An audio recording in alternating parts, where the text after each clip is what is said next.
Halo, Assalamualaikum warahmatullahi wabarakatuh. Sebelumnya perkenalkan, nama saya Naila Syabina Syalsabila, NIM 230106141.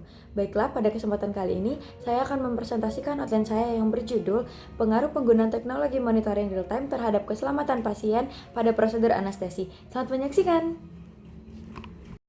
Baik, langsung saja kita mulai presentasi outline dengan judul Pengaruh Penggunaan Teknologi Monitoring Real-Time Terhadap Keselamatan Pasien dalam Prosedur Anestesi.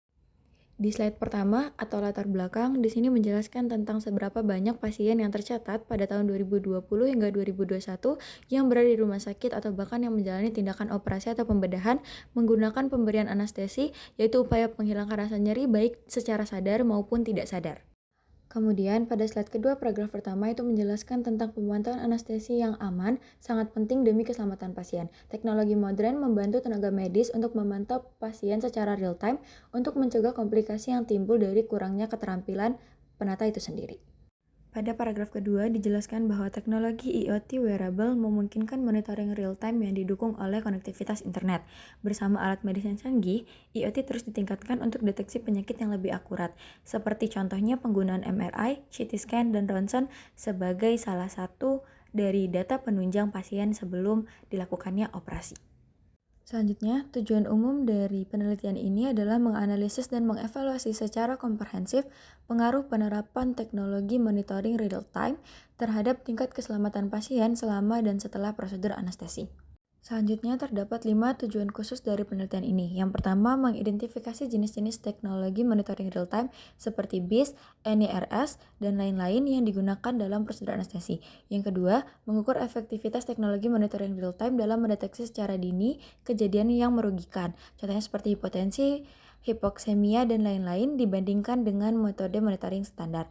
Yang ketiga, menganalisis korelasi antara penggunaan teknologi real-time dengan penurunan insiden komplikasi dan peningkatan skor keselamatan pasien pasca operasi.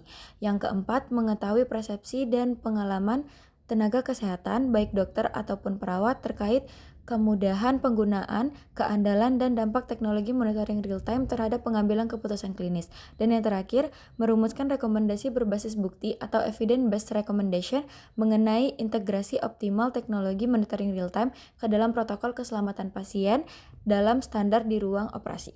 Selanjutnya saya akan menjelaskan mengenai metodologi dari penelitian ini. Jenis penelitian berupa kuasi eksperimental dengan desain pre-test dan post-test. Pendekatan kuantitatif, populasi yaitu pasien dewasa yang menjalani anestesi umum di instalasi bedah sentral dengan sampel 100 pasien, 50 dengan teknologi real-time dan 50 tanpa teknologi real-time. Instrumen penelitian sendiri berupa checklist observasi, data dari perangkat monitoring, dan survei lapangan. Untuk teknik pengambilan sampel berupa purposive sampling, teknik pengambilan data berupa observasi langsung selama prosedur, dan analisis data berupa uji statistik atau uji T atau chi-square menggunakan SPSS. Kemudian ini adalah referensi atau acuan saya dalam mencari pembahasan mengenai monitoring real time. Baik, ini merupakan format penulisan dari outline yang sudah saya buat dan saya presentasikan tadi.